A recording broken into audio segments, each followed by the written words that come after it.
Hello.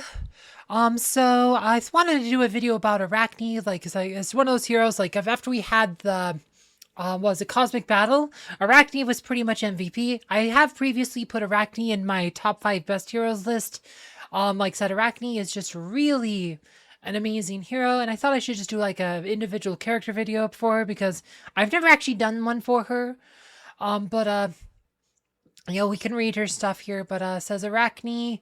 There's no trace of humanity left in her. She's a perfect assassin now. Arachne's hypnotic gaze freezes her prey, and her claws tear the unfortunate victim apart. She's a control hero, warrior. As her additional, she's actually the game's original warrior. When the game first launched, she was the only warrior hero in the game. Main stats: agility. Like I said, for when you're a new player, you can usually, Arachne's usually one of the first heroes you'll get, because like usually when you're just starting out, there'll be an event where you'll get extra Arachne souls from the campaign as you do missions. So you pretty much always get Arachne pretty much right off the bat if you're a new player. A lot of times you'll get her to a higher evolution than your other heroes early on. The long run extra souls like aren't that big of a deal. You could always use soul chests to take them to absolute star from like your like the calendar of themes, like these things. You'll get those, like you can always take your absolute star at those later, so it's not the end of the world if you miss out on her souls, but it's good to get to her souls, like extra souls there. But yeah, Arachne, pretty good hero. Her ultimate here, hyper jump. This stuns enemies for 5 seconds. It stuns the target plus nearby enemies for 5 seconds, right? It targets the lowest health enemy too, so it will usually, a lot of times, this will just finish off a weak opponent. Plus stun the enemies around it. Like I said, A stun, 5 seconds, pretty powerful. And then you have demolition robot. This does also an AE stun that hits for 2 seconds. Hits the front line. Like, so it just launched a drone that's the front line. Like, so it'll usually hit like 2 or 3 heroes unless they're bunched up from like an ability. Then it can hit all 5 heroes. So that's just a 2-second stun, but still pretty good. Minefield, this does pure damage to a nearby enemy. And then Plasma Explosion, if the target drops below 20% during Hyper Jump, Arachne deals extra pure damage. So if she uses her ult and they drop below 20%, then she does some extra pure damage to pretty much help guarantee that kill. This pretty much helps a kill. Like, this guarantees that they will die if they're low enough. So she does very good at like finishing off opponents. And the stuns, like I said, are super important. Like I said, I think we'll go talk about our patronage now, because I think that's more important in understanding like why Arachne is so powerful. Shoot, change. Let's see, where's Arachne? So she can use Mara, which is probably what you're going to have on her most of the time. And then like the rest of the time when you're not using Mara, it's probably going to be Axel for the extra armor. And magic attack, like I said, also has magic. These both had magic attack. The Albus also had magic attack, also has physical attack, but I mean, helps boost your pure damage a lot, but Arachne's does not really a super pure damage to her. It's, like I said, she's more of a control hero. Mara's probably what you want on her 80% of the time. There 20% of the time you probably want Axel to take advantage of Arachne's really high armor and give her extra armor. Or if, like, because you need Mara on a different hero, like maybe you're using it with Isaac or something, or Thea or whatever, for whatever reason you need to have Mara on somebody else. But, Mara, when maxed out, increases control duration by 200%. So stun, blind, silence, slow, charm, and mind control effects by 200%. So that's really good, because that's what Arachne does. She has stuns. So let's go back to Arachne's abilities here, and I'll like I said, and you'll see what how that adds up, because that ends up being pretty game power breaking. So 5 seconds, a 200% bonus, that becomes 15 seconds. 2 seconds becomes 6 seconds. And so between these two abilities, it's not decided. So with the max Mara patron, she can pretty much just lock down the other opposition if you can get the stuns through. Obviously, Ode to Serenity is like the bane of Arachne's existence. Like, it's actually funny, when Sebastian first came, he was actually, you could actually wear off down Ode to Serenity with pure damage, because issues protect against like pure damage effects. And Arachne, like before they reworked her, she used to have an ability called neurotoxin, which would do pure damage over time. So like Arachne would just, like, every time she did like any damaging attack, it'd do a neurotoxin. So she would actually be pretty good stripping with Ode to Serenity, along with Maya, who is usually a lot of times you'd pair Arachne with. But these two together would strip Ode to Serenity pretty handily. That was generally the best counter to Sebastian. But then once they released Yasmin, they quote nerfed Sebastian, if you call it a nerf, because it made Sebastian more powerful than ever, but it made it so Sebastian no longer protect against pure damage. This was to give like heroes like Yasmin more ability, but it also meant nerfed like Arachne, because now it was no longer possible to strip out Serenity. It made Sebastian more powerful than ever. It pretty much brought in a twins meta. Like that's when we had twins, summer of twins. 2020 was twins summer. Like it was pretty much, well, really just twins meta till like they released Isaac at the end of the year. But it was like said, so they pretty much made, that was the worst nerf ever because it made Sebastian more powerful. It kind of wrecked Arachne's usefulness back then, because now she couldn't get through Ode to Serenity, and like I said, so the stuns weren't doing anything. She also used to buff like physical attack with her artifact weapon. Now it's magic penetration, which is much better. But she went from being, an okay hero to like a useless hero with that change. But then they reworked her, and now she's pretty good. And it's really the addition of Biscuit though. She can't use Biscuit, but other heroes like Maya can. It's the addition of Biscuit that has really changed the metagame, opened it up, because this patronage ability helps strip off Ode to Serenity pretty quickly, especially the hero like Maya does lots of AE damage.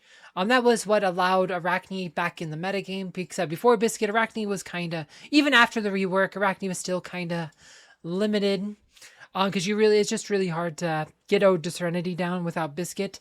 But now that you have Biscuit, you can pair with Maya, put Biscuit on Maya, strip off Ode to Serenity, and then you can usually get those stuns through and win that way.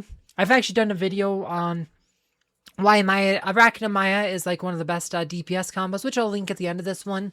So these are all just really good abilities. Like Arachne is really hard to deal with. Like if you have her on your defensive team, it forces the other team to really bring Sebastian to try to counter you, because they don't have Sebastian.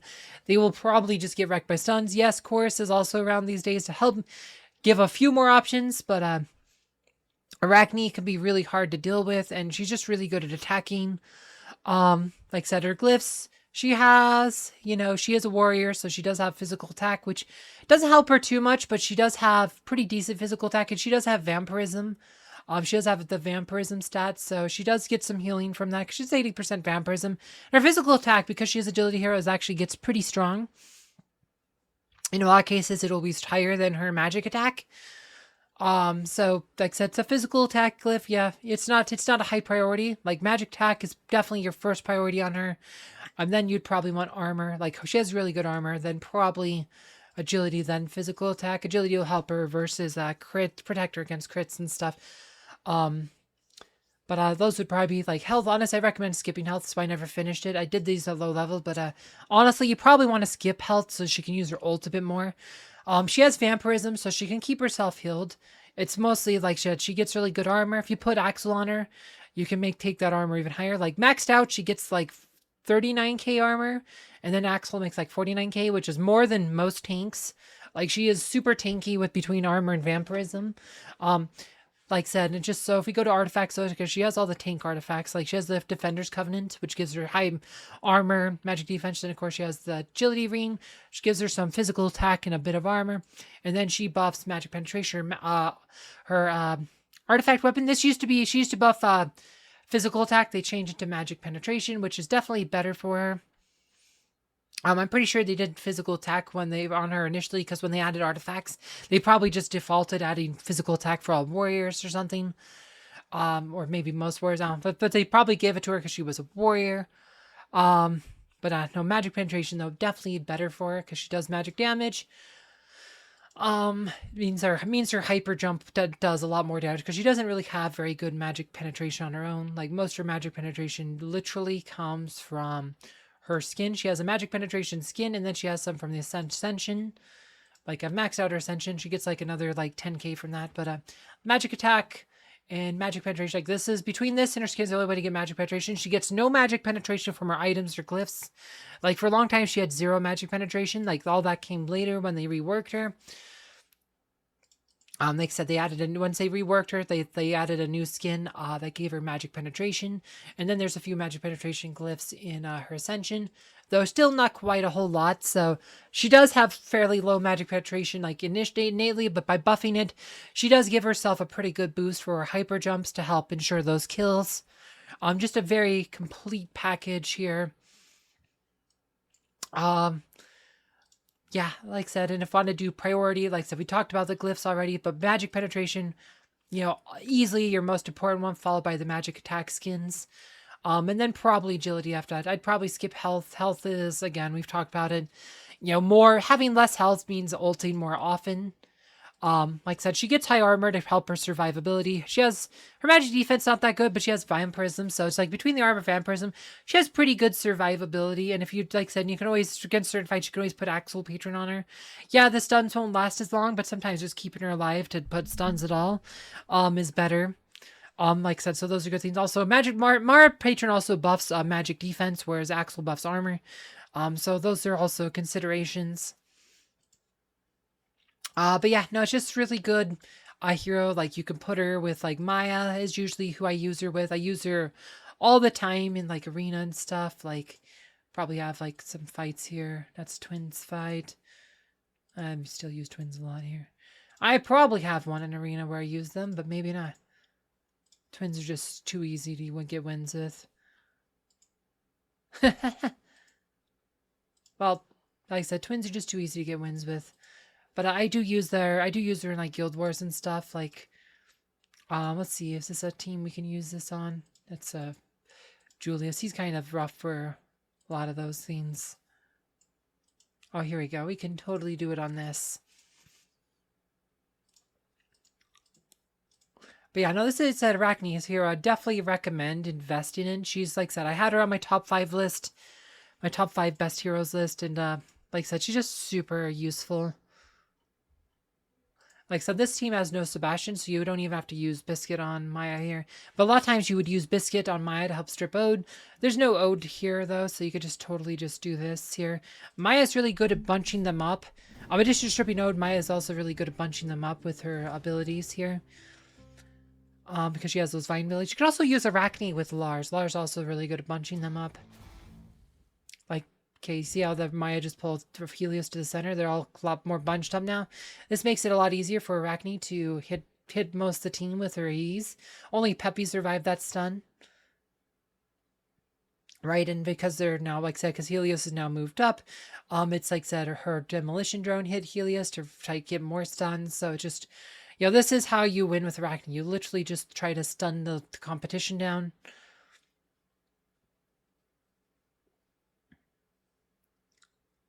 And boom. Just like that. There's literally stun. They pretty much they can't really do much of anything because they're literally stun locked with those 15-second stuns. I mean, it's just oppressive. No, that ain't it. Which is the one we just did? Here it is. Boom. Like I said, Peppy, the one that didn't get stunned initially, is the only one that did any significant damage. Like, because the rest of the team was literally stunned, so they couldn't really do anything. And that's just kind of how Arachne works. Like, she's just totally worth having. I totally recommend it. She's always super useful. Great defender. Like I said, she causes lots of problems on defense for other teams. She's a great attacker. Definitely one of the best heroes in the game. But yeah, and if you want to know more about like the Arachne Maya team, though, I did a full video on them last year, which you can find below. As always, thank you for watching.